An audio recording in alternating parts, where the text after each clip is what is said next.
Terraria, one of my favorite games that was released in 2011. I wish to play this with friends so I can have moments like this.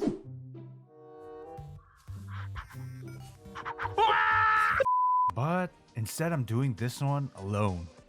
I am going to be doing something I've never tried before, and that is playing a special seed. I made a character and got to making the world. The hell both known as the Don't Dig Up seed and the Master Mode difficulty. And then I began my playthrough. Starting out, I was surprised to see the tax collector rather than the guide. But what's more important than that is the fact that I'm in the freaking underworld. Our main objective was to dig up. Without a grappling hook nowhere in sight, our main friend was ropes for traversing vertically. All this felt rather refreshing in my whole time playing Terraria. Since we're playing Master Mode, slimes are far more dangerous. They are worth to look out for until we get a stronger weapon with decent knockback. After looking around for a second, I found the jungle and began grinding materials. After some time, I got enough materials for the blade of grass, the likes of which made life much easier. Then the traveling merchant arrived, and I decided to trade all my time and effort for the key brand. This find gave me the courage to fight the king slime who hopped on its way to complete destruction. Did they ever explain why there's a ninja in there? The Eye of Cthulhu thought, hey, I want in some of that. And so it was blasted to smithereens, and its relic was added to the collection. Next, I brought up my Inner Kingdom Hearts fanboy and started the 1,000 Goblin Army fight, officially known as the Goblin Invasion. And well, I died. And died again. And died some more. Until I felt I was no longer worth it, I was left hurt. Just hurt. Finally, I started making it to the surface.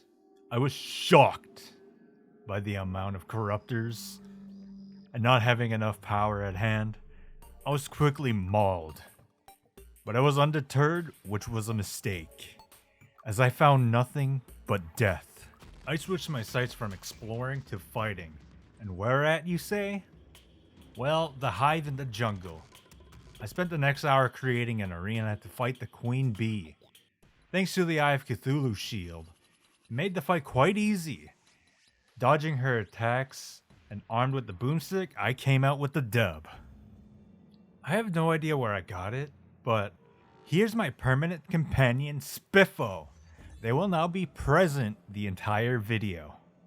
With Spiffo giving me confidence, I went to go fight the Eater of Worlds, and promptly lost. I unfortunately didn't record it, but here's a recreation of what happened in the fight.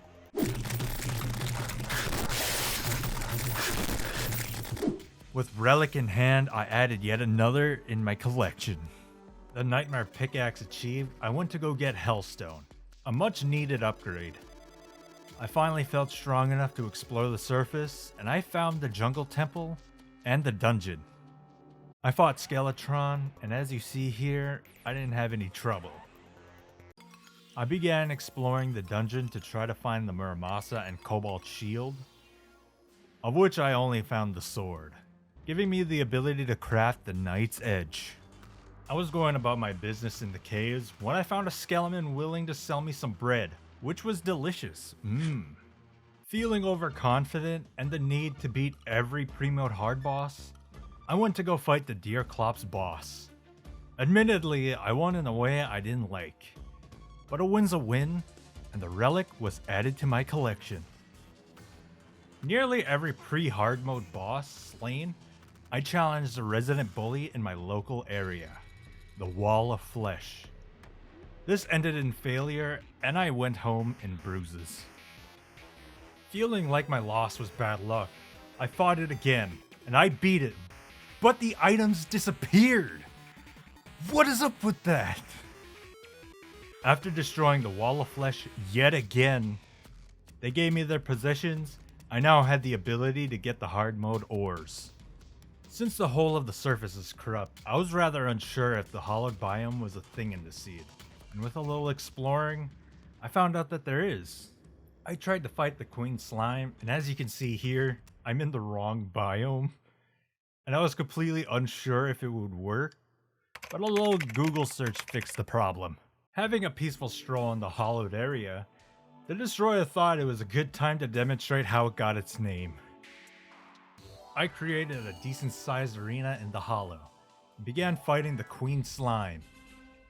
I failed to remember that throughout the fight, more slimes appear, and well, I could not handle the bullet hell that is the queen slime fight. A little switch up in tactics, such as bringing a banana, was enough to bring a literal flying blob with a crown down.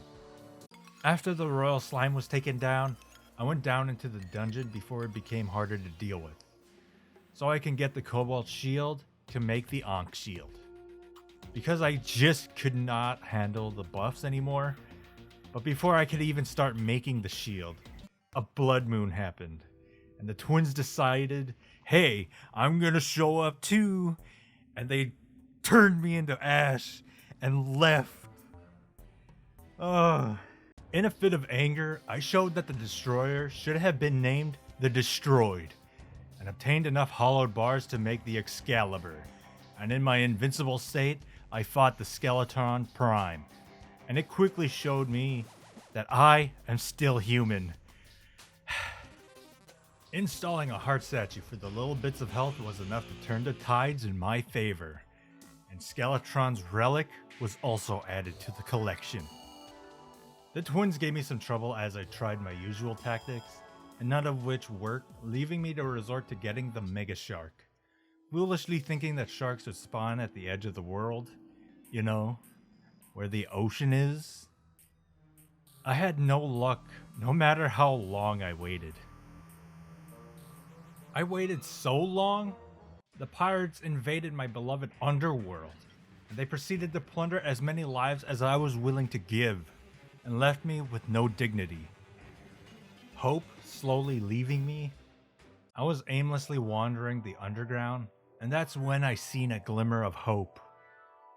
There was a shark swimming in a small lake, and that lit a flame in me to start to grind for shark fins. After many hours of running around in the general area, I found many other sharks. After so long, I created the megashark. I thought I was going to spend a fortune for the Unreal modifier, but I guess not. And I could finally take on the twins. Even with the megashark, I was still dying, but I was doing noticeable damage in return. All I needed to do was to upgrade my arena, so I added a single puddle of honey and began another bout with the twins. I was able to end my suffering by ending the twins' reign over my mental state. The next step was to get chlorophyte, which didn't take too much time in all honesty. And I was able to make the true Excalibur and the true Knight's Edge. Plantera was next on the chopping block, but she used an Uno reverse card on me.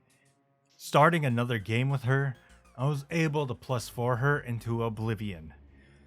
My reward was the key to the Jungle Temple. The Jungle Temple was next, and with a little bit of careful footing, I was able to make it to the Golem. And due to poor placement of my platforms, I quickly became mincemeat. Before I could even begin another run into the temple, a solar eclipse happened, and by sheer luck, I was able to get a broken hero sword, so I could make the Terra Blade. And damn, the update really gave this weapon a nice upgrade. Terra Blade obtained, and better placement of my platforms, I made the Golem into skipping rocks. The rewards from this fight allows me to make the Celestial Shell and the tanky Beetle armor. As I was pondering my next move, a Martian alerted their planet to have me removed from the underworld, and they were able to make me into a red mist, and I gained nothing from it other than a hurt ego. In my hurt state, I went to go challenge the cultists to begin the endgame, only to get humbled furthermore. but I was able to identify the problem. Too many enemies. So gaining infinite flight was my next option. I was waiting to see if I can find a lace wing, and I accidentally killed one, spawning an Empress of Light. And well, I do not remember her having this much HP. After losing over and over, my options were whittled down to a want of more firepower. I started to fight the Frost Moon for the Snowman Cannon, and thankfully, I was able to gain one. Having gained a renewed confidence, I went to challenge the Empress again and failed.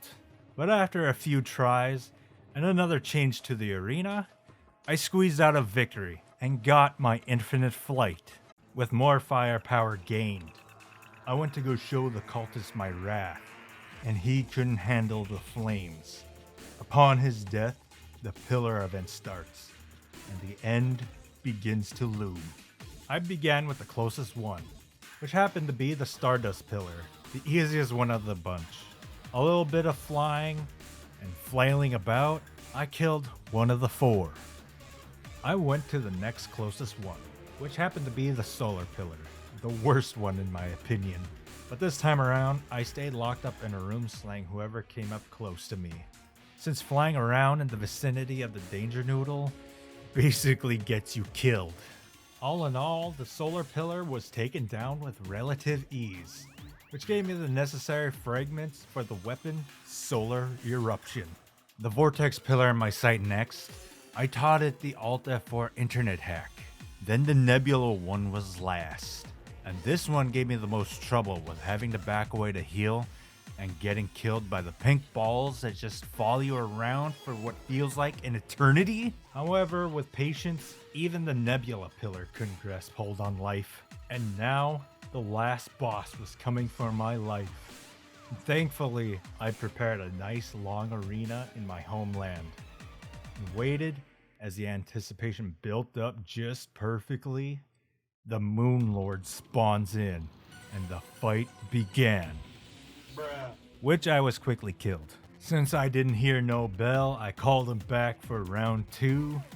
And well, this time around, I used the most manly form of strategy. Running away.